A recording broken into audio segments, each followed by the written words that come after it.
Now we're gonna make another solid texture meal. We're gonna actually do a roast chicken, which a lot of people love to eat and they're terrified to make because they're afraid of undercooking the chicken and getting salmonella and everybody's sick and that, you know, chicken is gross and whatever. But it's actually really quite easy. So one thing you want to do ahead of time is preset the oven for 450 degrees because a lot of ovens will take a little while to get up to that temperature. So Vivi and I have done that. And you need a little chicken, so 3.5 to 4 pounds for this to really work well in the time that we're going to do it. Most of those chickens are going to say all natural or maybe antibiotic free. Mm-hmm. Those are going to be the ones that are in that size range. If it's too big, it's not going to cook right at that temperature.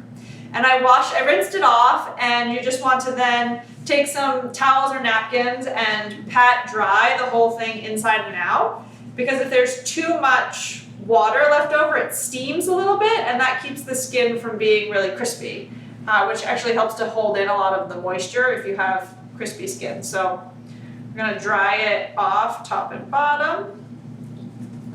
And then we're going to very liberally salt and pepper the chicken, which this might be a little scary for some people, the amount of salt and pepper that you use, because you want to really be able to see it on the skin, but you're not going to eat the skin afterwards because that probably won't be tolerated that well. So that's just going to help with the flavor of the chicken. So we have some sea salt and black pepper, and we're going to put it all over the top.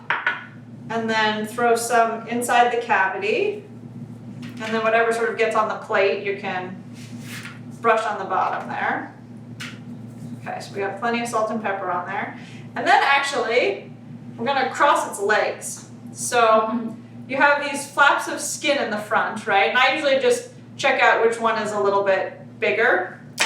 And I think it looks like this one. So you're gonna take a paring knife and very carefully just make a slit right through the skin. Don't cut all the way through, right? You just want to make a hole.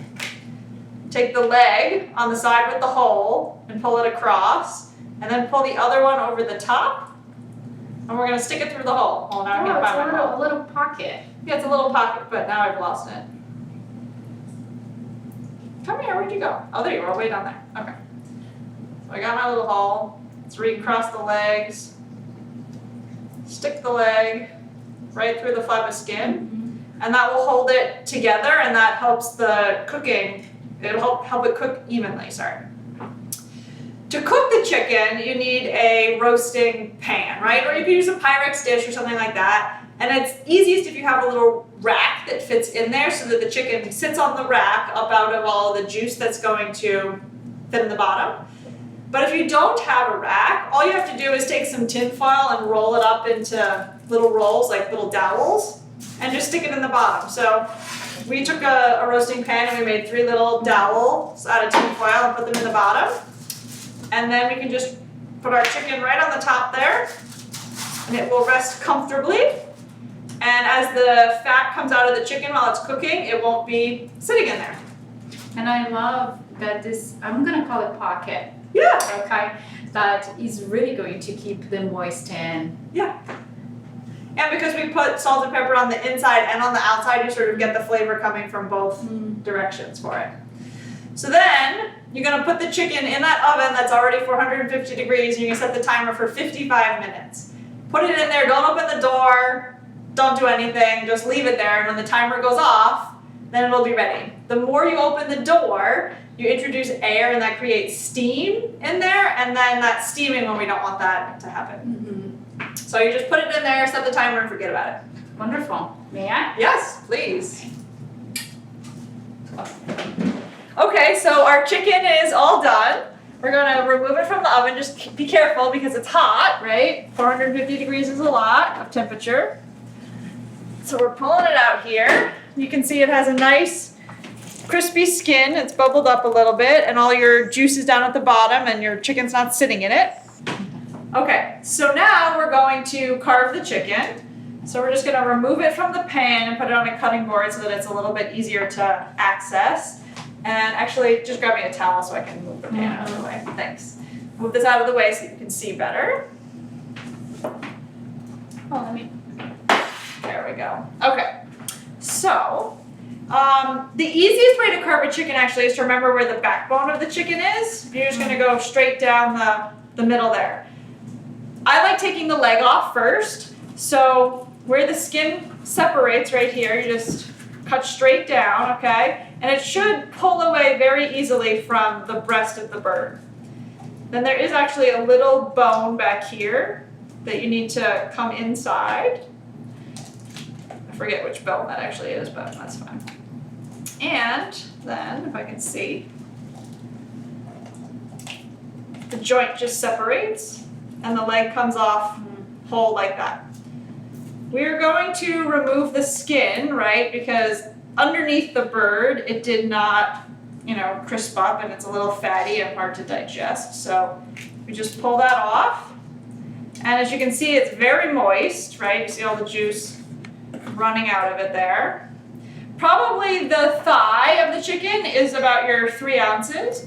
So we're gonna separate that from the drumstick and put that on a plate for you there.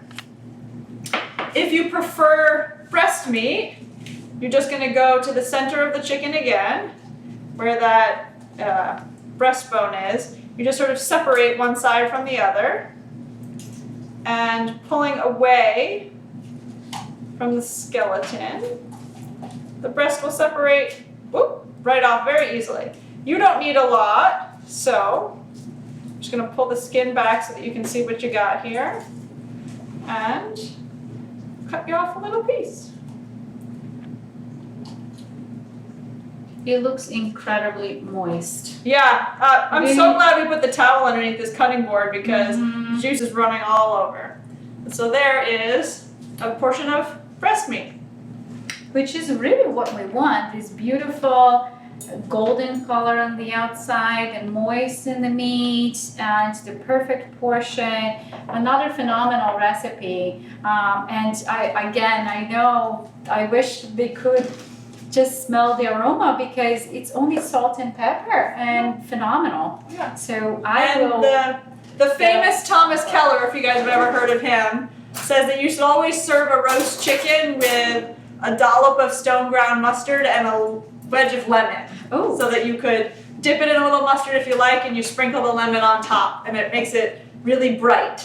So if you have mustard at home and you have some lemon, I would for sure give that a try. We'll put a little mustard on one of these plates so you can see. Whoop.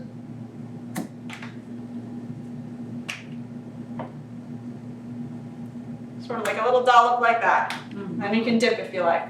Add some great flavor. And I do prefer the breast. Okay. So I'm going to and you got your mustard too, so you're all yes, set. Love mustard. Wow. Look at perfect. It's really hot. I can see the steam, so be careful. Hi.